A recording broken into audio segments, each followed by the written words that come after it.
Okay, so let's move on to chapter 6, cognitive development. So we're going to integrate some of the stuff that we talked about in biological development as we kind of move along in here. We're going to focus primarily on Piaget and Vygotsky. We can just kind of go through that one. So the key ideas with Piaget's theory. Piaget, this idea up at the top about children being active and motivated learners, what he's talking about there is really that as teachers, we are not dealing with passive brains, right? We're not dealing with passive brains. So we're not just standing in front of kids and feeding them information. Children bring to it a biological predisposition to learn.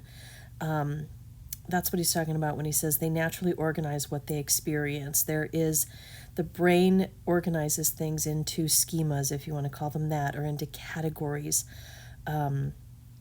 Which is why little kids are always saying, what's that, what's that, what's that, what's that? Once language develops, there is a drive on the part of the human to organize their visual perceptions, their auditory perceptions, and so they ask a lot of questions. So that's what we're talking about when we talk about Piaget, saying that children are active and motivated learners, and that they naturally organize things. So, assimilation and accommodation, these two things are super important to understand because you're going to see it everywhere. So the assimilation is about taking in brand new information and integrating it into what you already know. Whereas accommodation is creating a whole new scheme or a whole new set of operations for something that hasn't fit in elsewhere, okay? And accommodation can be a little more, I guess, difficult or a bit more of a struggle. So, for example, I don't want to get overly topical, but as we're thinking about what we're doing right now, a lot of us are having a hard time adjusting to some of the like self-quarantine stuff and the not going out stuff and the limitations because we've never experienced anything like this before. And so one of the motivations for buying a bunch of toilet paper or whatever is because we're trying to assimilate this situation into what we already know to be true. So if you're used to preparing for hurricanes, if you're used to preparing for snowstorms, then when this comes up, the first thing you try to do is assimilate that information to what you already know. So people are like, oh, we might lose electricity and we need canned food and we need toilet paper and those sorts of things. But as we come to understand it slowly, and we're not bombarded with information, we have to accommodate. This is something new we have to do. So now we're talking about brand new concepts like social distancing and things of that nature. So if you can kind of feel for yourself how hard it has been for you to wrap your head around. That's what we often call accommodation in layman's terms, right? If you're having a hard time wrapping your head around what's going on right now, it's because your brain doesn't have anywhere to put it. There are pieces of this experience that are brand new. And you'll hear people talking on the news, well, I remember at 9/11 this happened, or I remember the crash of 2008. People are trying to assimilate portions of what's going on right now into their previous experience. So for children, very young children, in the beginning, almost everything that they're learning requires accommodation. And then they can start to assimilate. So let's talk about something as simple as like math, right? So the very first time you're teaching them numbers and what numbers mean and how to add and how to subtract, those have to be accommodated. Those are mathematical calculations that have to be created. These ideas in the brain have to be created. And then most math after that builds on that foundation and gets assimilated into the rules of math that you've already learned, okay? I go over this a lot because it's just super important because it comes up everywhere. Okay, so let's move on from that. Interaction with the physical environment is critical. Piaget was really the first one to bring up all of these ideas about the ability to learn.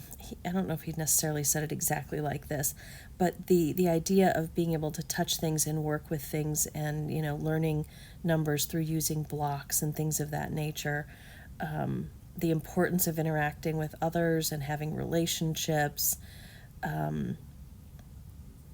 And so see this disequilibrium. Look down sort of there.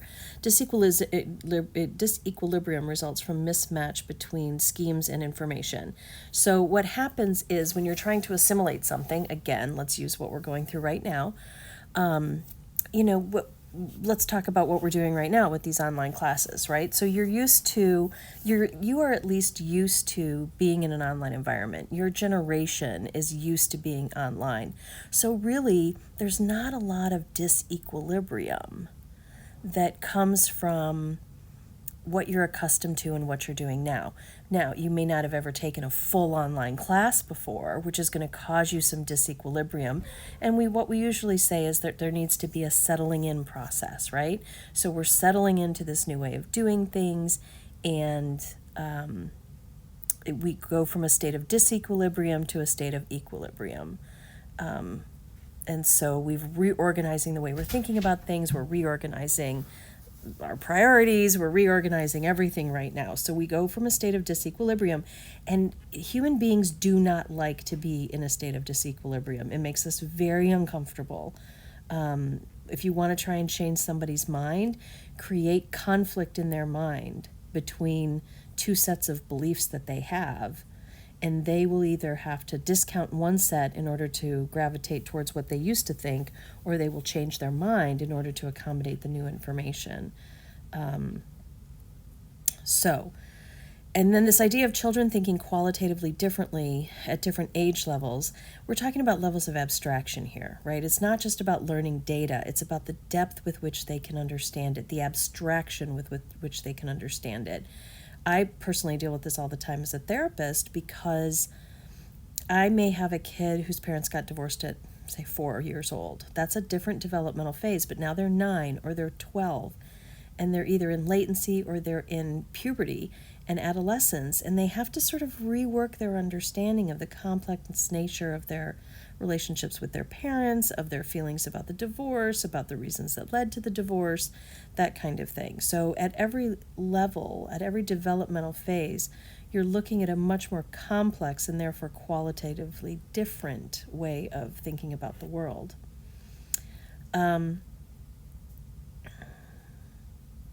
Okay, so stages are hierarchical, meaning that this is all true about stage theories, right? That stage theories in general, we'll talk about stage theories with regard to emotional development, everything.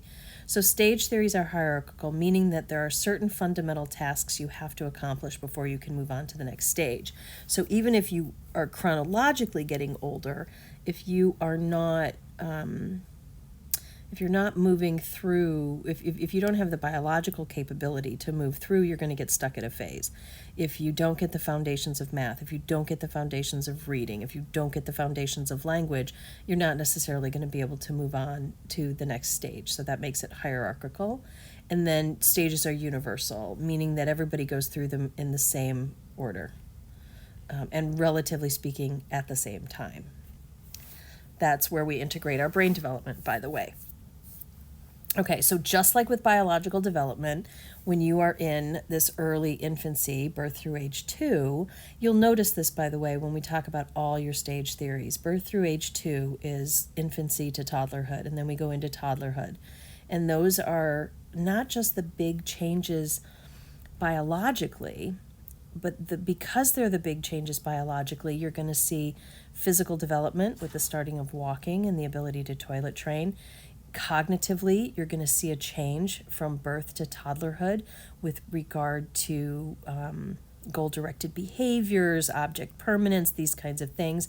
And then when we get to the emotional stuff, we're going to talk about self-control, power struggles with mom and dad, adaptation to aggression. Okay, so every phase coincides. You know what? I have a really nice chart. Normally I hand it out. I'll scan it and put it up so you guys can kind of see the overall integration. That's an excellent thing just to keep with you for the rest of your educational experience. So I'll get that up probably as just an external link in one of the modules on Canvas. So what are these things that we're talking about here? Goal-directed behavior emerges. Okay, so from birth, at birth, everything is about a reflex, a sensory motor response to the environment.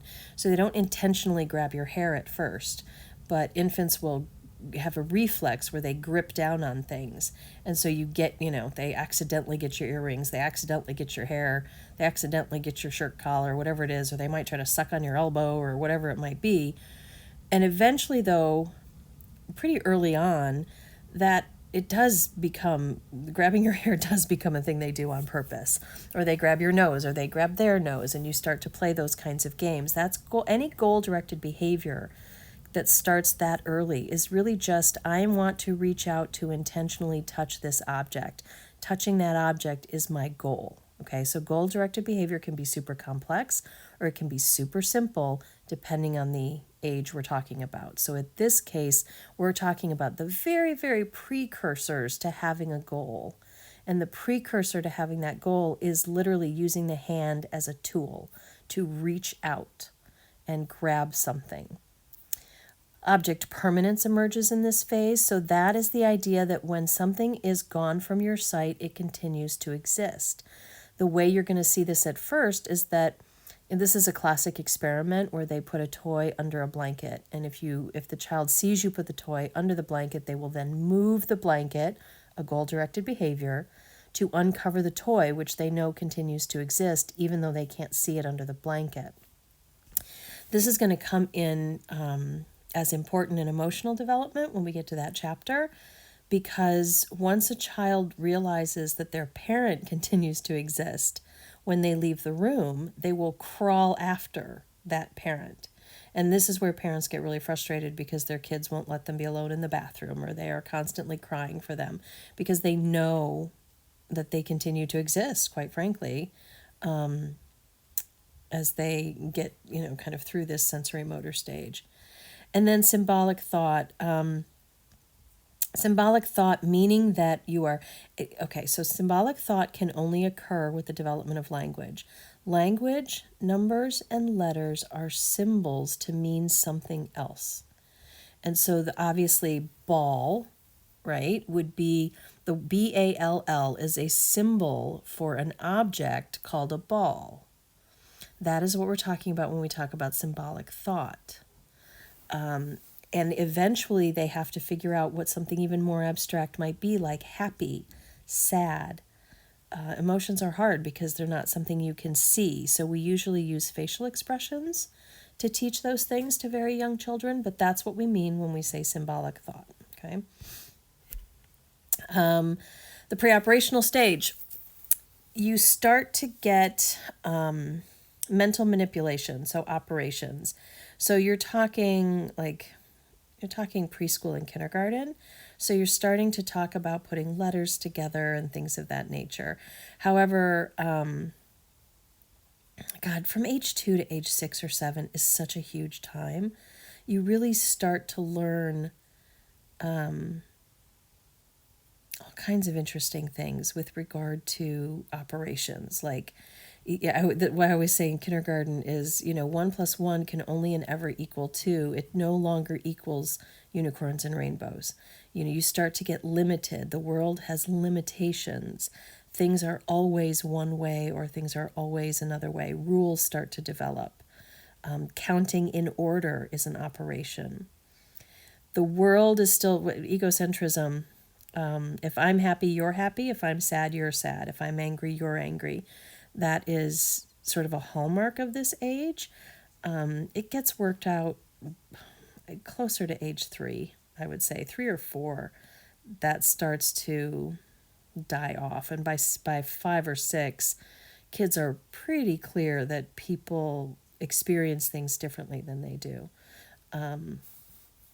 But they still get super excited when they learn something like, let's say they learn about dinosaurs. They come home and they tell you about it as if there's no way you could know this It must be new to you because it's new to them. That's part of that egocentrism. So failure to conserve is that classic experiment.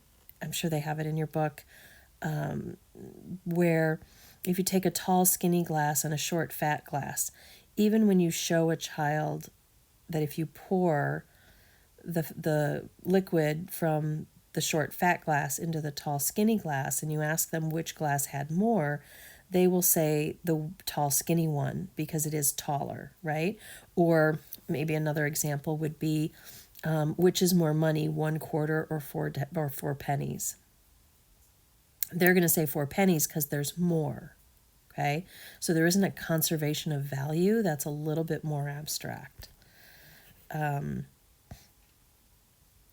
So then we get into concrete operations. So things now, they are qualitatively different in that they're getting more complex. But we're starting to really work here in concrete operations on building on the basics and the foundation. So now we have conservation. And I mean, it's dramatic. If you talk to a 4-year-old and you talk to a 6-year-old, just those 2 years have created so much more logical thought, so much more ability to mentally manipulate, meaning create operations in their mind, mental math, stuff like that. Real creativity, drawing, creating pictures, that kind of thing. Conservation is there, but they remain concrete. And we're going to see more of this when we talk about moral development. Kids at this age will say things like, because it's the rule. And they don't really think in terms of gray areas. And so they struggle with things that are a little more abstract. Things like death. A lot of questions about death at this age because they don't quite understand the abstraction of it. If you tell them that God is in heaven, heaven is in the clouds, right? So it lacks a certain amount of sophistication. Now, some of that stuff, again, it's not like 6 or 7 all the way to 11 or 12. It is 6 or 7 and it starts to improve slowly over the course of the phase. And so you get this qualitative jump, though, when you get to formal operations. Okay, so now you're getting into middle school. And you're talking about abstract concepts, scientific reasoning, hypotheses, thinking about what might be, what ifs, what do you think would happen? What do you think that person believes? Kids tend to get pretty idealistic at this phase because, again, they're solving the world's problems when they first get into this phase, thinking a little bit still egocentrically, meaning that they can't imagine that anybody else has had this idea. Like if it were just up to them, they could save the world, which is a fantastic time. I mean, all of these different jumps from phase to phase are super fun when you're working with kids because they get so excited about this new phase. Like all of a sudden, it's like the whole world opens up to them. You know, I had a teacher once who said that the reason he was a teacher was because it never ceased to be amazing to him, the feeling of watching a kid think of something new.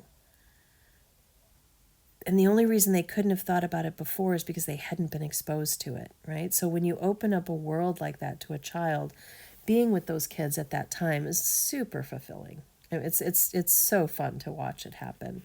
I think it keeps you young. So research supports the sequence. With regard to Piaget is an old theory, but it's a classic. You know, for Piaget, Freud, people always try to improve on things, and that's great. So you're always going to see changes to theories or criticisms to theories. And what we're seeing is that some of the ages, I don't know if he was wrong or if our kids are getting smarter, but we're starting to see kids show object permanence as early as 2.5 months, that kind of stuff. Preschoolers tend to let go of egocentrism a little bit earlier. So it's kind of interesting. Abstract reasoning can come a little bit earlier. So I don't know if it's so much individual differences or if kids are getting smarter, or if there's just more resources or better education or early exposure, I'm not sure. But the criticism really of Piaget is that he underestimated kids a little bit. So, but his concept, his stages and his descriptions are accurate. It's just that you have to, I don't know, pay attention to kids and sort of see where they're at based on the stages rather than just assuming that you know where they're going to be based on their age. Yeah. I mean, to a certain extent. So, this first bullet point: conservation may be taught. It is true, but you can't override the brain function, right? This is why these chapters all go together. Because with regard to biology and cognition, you have to have all of your development in place biologically and neurologically in order to really understand conservation. And I've had kids that I have shown that experiment to at 4 years old with regard to conservation. And you tell them the answer and then you do it again the next day and they just can't wrap their head around it. So is it possible for them to learn it? Yes. But is it I don't know, the norm? I don't know if the norm is changing. I'm not really sure.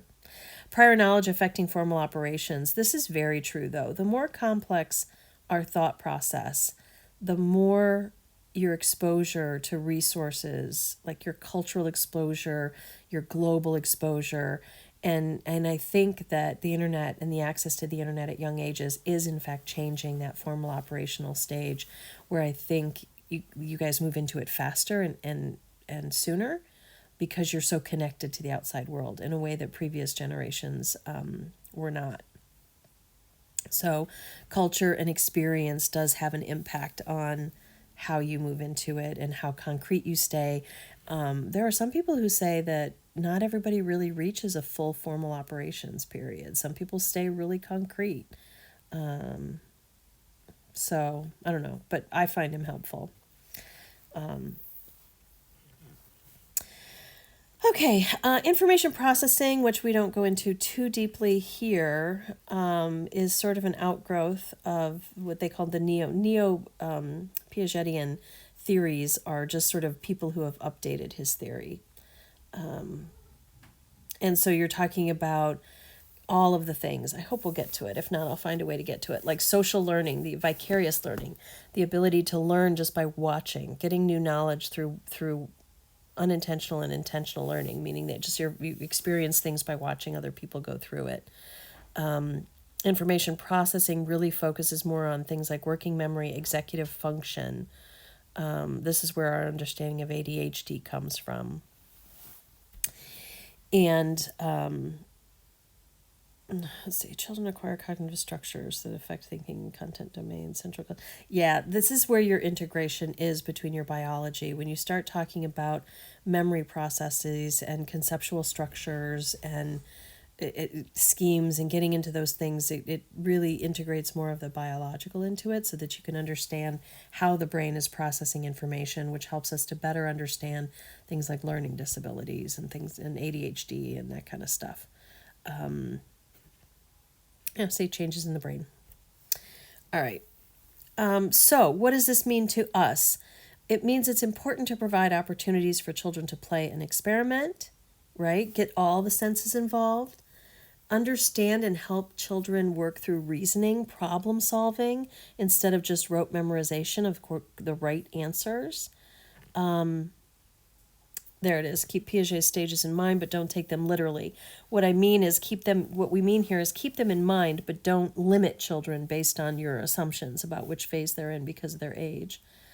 Present situations and ideas that children cannot easily explain using existing knowledge and beliefs. This is where you really get kids thinking and experimenting and questioning their beliefs. It's so fun to do. Science is such a good way to do that. And history and things of that nature. History's hard for kids to wrap their head around because it's hard for them to think about the past, like ancient. It's amazing how hard it is to learn what the word ancient means. And being able to think as far back as Egypt or as far back as dinosaurs. It's hard for kids to put that in perspective until they reach closer to formal operations, which is why You may even have found yourself in school not terribly interested in history because it doesn't directly impact you. It feels so abstractly far away in terms of time, just the understanding of time. And kids need to learn about time, 1 day, 1 week, 1 year. But how do they understand a century or multiple centuries or thousands of years? It's a harder thing to do than you might imagine. All right, so I'm not going to pause. I'm just going to go ahead and do this whole thing. So key ideas with Vygotsky. So Vygotsky is really big in the education field, even more so than in like your basic psychology class. You're going to learn about Piaget when you take Intro to Psych. You're going to hear about him again. But not as necessarily as much with Vygotsky, but in schools, Vygotsky is really popular. So he talks about different cognitive processes and culture and the impact of all of those sorts of things on the learning that children experience.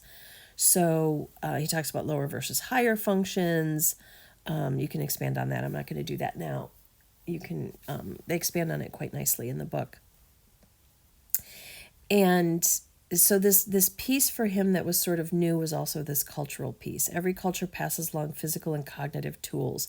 So certain cultures you will see have different ways of teaching children and different things that some cultures are better at teaching problem solving.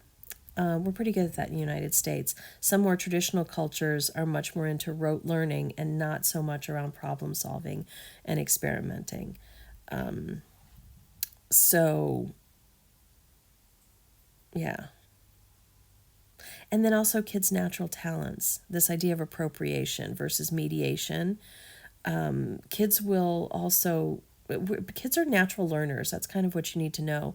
And they will gravitate towards things that are easier for them or that work with the skills that they have sort of, that they were born with naturally. So this idea of complex mental processes begin as social activities and evolve into mental activities. So that's moving things. Internalization always means, whether it's feelings or whether it's knowledge, it always moves from the outside to the inside. So the ability to do math with blocks moving towards an internalized ability to do math in your head. The importance of play, which is a whole thing we need to talk about. It'll be a whole separate lecture that I do on play and the importance of play in early childhood. It allows children this idea of problem solving and imagining, and it's, when you say you play with an idea, it allows you to think outside the box and stretch, and that's what Vygotsky was really about. Thought and language become interdependent. This is another one that I really like of his, an idea that I really like of his, because it is very close to object relations. We talk about this with regard to attachment theory, where things on the outside, again, it's internalization, but self-talk becomes inner speech. And, so one of the examples of that I have is this little kid who was walking alone in a hallway and was going down the stairs and was holding onto the rail. And as they were by themselves, and as they were walking down, they were saying out loud to themselves, hold on to the rail, hold on to the rail, hold on to the rail, which would have started as the mother's voice, which then becomes a voice in the child's head that sounds like the mother, which the child at that point still needed to hear as if it came from the outside, right? So they say it out loud.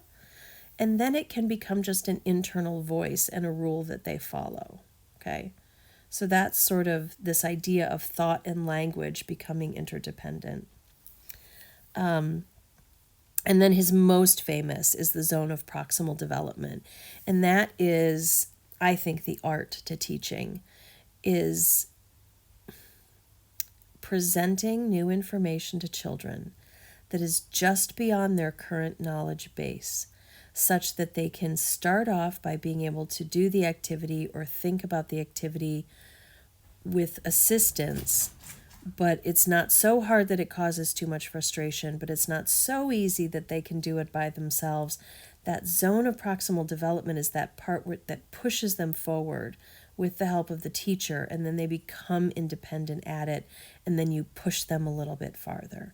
So Vygotsky described that as the zone of proximal development, and he talks about, does he talk about it here?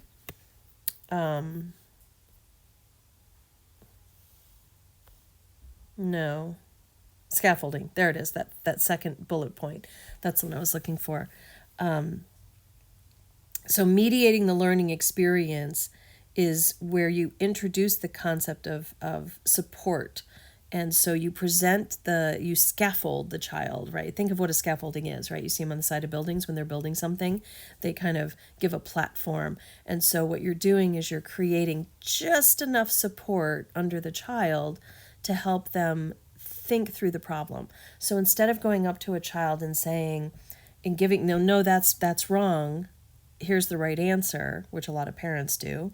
That's going to be the big challenge of parents helping their kids with homework right now, is that they don't provide that. They're not used to that scaffolding of standing there with a child and saying to them like a teacher would, how did you get that answer? And that's not quite right. Let's take a look at that again, and sort of pushing them along, breaking it down. Can you add those two numbers? What do those two numbers add up to? Now add these two. And then what are you supposed to do when you add these two numbers? So all of that stuff that you sort of do naturally as a teacher falls under that heading of scaffolding when you're presenting a child with new information. And I think that's my biggest worry about kids finishing the year at home, is not necessarily having that teacherness with their parents. I call it doing for, doing with, and standing by to admire. And it's something I always have to talk to parents about, because they tend to either do for or expect independence. And this doing with phase is what would be considered, Vygotsky's idea of scaffolding. And so it's a little bit harder.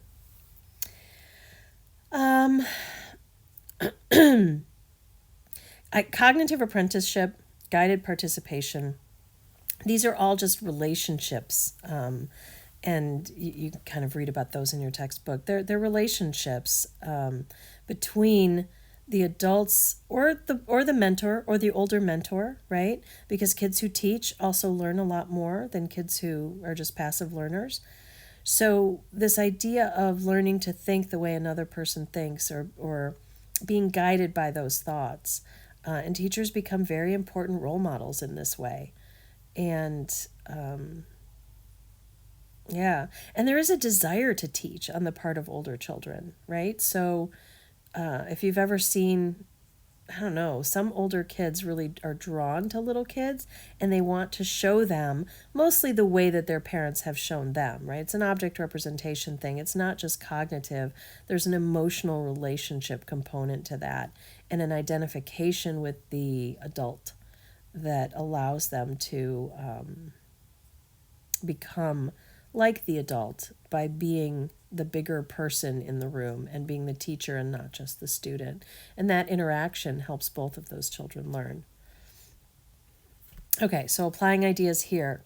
Helping children acquire cognitive tools, like presenting them with cognitive strategies. And it's going to be so interesting. The other thing I think is going to be so interesting is how parents are going to do Common Core, because they weren't raised with Common Core, especially the math. Like in math, they don't know how to do it, and so they have a hard time with that scaffolding piece. So that's going to be intriguing to watch over the next few weeks. So use group activities like reciprocal teaching, so that's children helping other children, providing reminders of what to do instead of providing answers. Give them challenging tasks, but don't leave them to the point of frustration. And you're going to have kids that differ with this. Some kids are so perfectionistic. I don't think I had a chance to give you guys my little lecture on gifted kids, but I'll give it to you again here. I've stopped. I'm not going to say I never have. I've made the mistake of talking to gifted kids about how smart they are. And here's what I've learned. When you talk to a gifted kid about how smart they are, they start to feel bad when they learn new information. because they feel like, well, if I'm smart, I should know everything already. So if I don't know, then I'm dumb. So I've shifted over the years from saying smart to saying that you're a really good learner, because that's what's really true about gifted kids, is that they learn quickly. But if I don't know, it just translates into this idea of, well, I should know everything. And so when you present a challenging task and they make mistakes, they get really mad at themselves, and that's how we build perfectionists. So if you can take anything away from this to remember not to call gifted kids smart. Just call them good, really good learners, or fast learners, good learners, whatever it might be. I don't even want to say fast. I would say just good learners. And that will give you the chance to sort of scaffold with them and not have them freak out every time they make a mistake, or they're not perfect, or they don't know something right away.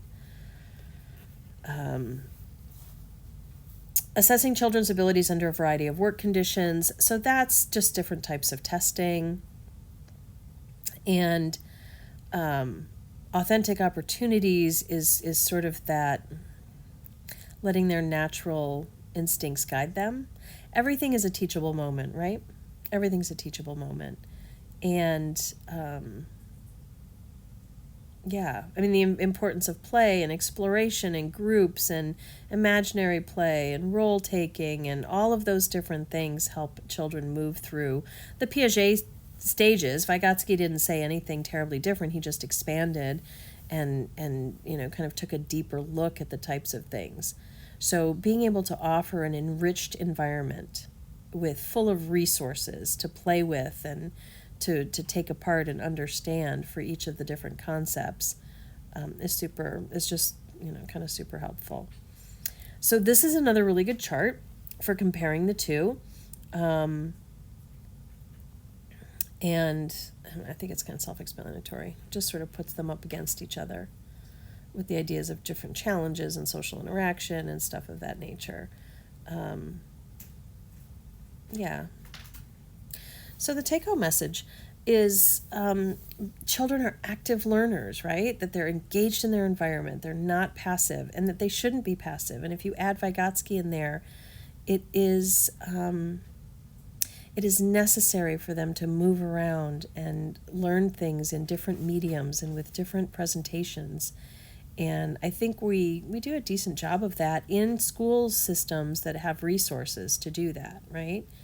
But that's why it's fun to make up a play or use this spelling word to create a board game, or all of those different kinds of activities that engage the concept of play in their learning, so that it doesn't just feel like that multiplication table worksheet that had 37 multiplication problems on it and you're just doing the same thing over and over and over again. Those things have their place, but I don't know, there are some schools that do such a good job in creativity in the learning, and that I think creates more integration of the knowledge and more depth and more ability to generalize it to multiple different situations.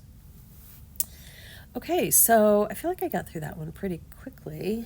I will be posting the discussion questions, and then we'll move on to next week. All right, you guys have a great day.